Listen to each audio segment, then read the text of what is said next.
Sumbangan asas Rahmah Sara Bulanan 2026 yang dikreditkan bermula hari ini memberi kelegaan kepada penerima. Sumbangan tersebut disifatkan penting dalam menampung perbelanjaan harian rakyat.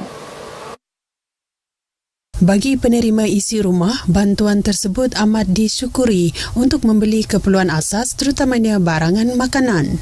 Macam berau gaji, nasib lah macam duit alamat tadi nak oleh mantu kita lah. Kena time beli barang, macamnya. Macam beli macam beras, minyak makai, telur kita lah. Aku beri besar terima kasih sebagai bala saya dah nulung ramat ko tadi. Aku beri besar terima kasih lah dari bala sudah mantu. Ingatkan pada masuk. Terkejut lah yang ngangau tadi ngasau ngecek IC. Medak lah dalam sekali ataupun dua kali pakainya lah medak barang yang diambil.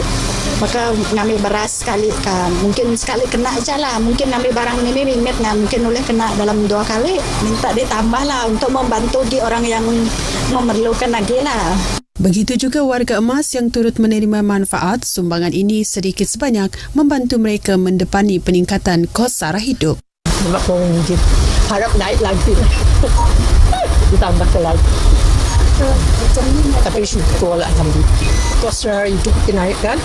Jadi barang pun makin mahal.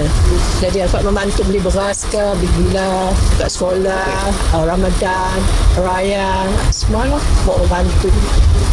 Walaupun sedikit pun syukur alhamdulillah. Bagi kami orang warga emas memang bersyukur. Saya baru tahu. Sebab saya kalau tak silap baca hari itu 9 hari bulan. Jadi sudah masuk lah. Terima kasih lah kepada pihak kerajaan yang telah memberi sumbangan ini lah. Kalau barang tu mahal maka spend habis lah. Kalau tu barang murah tu maknanya bring forward nantilah. Kalau boleh tambah memang bagus lah. Kalau tidak ini pun sudah okey lah. Sara bulanan yang mula disalur hari ini melibatkan 3.7 juta isi rumah dan 1.3 juta warga emas tiada pasangan.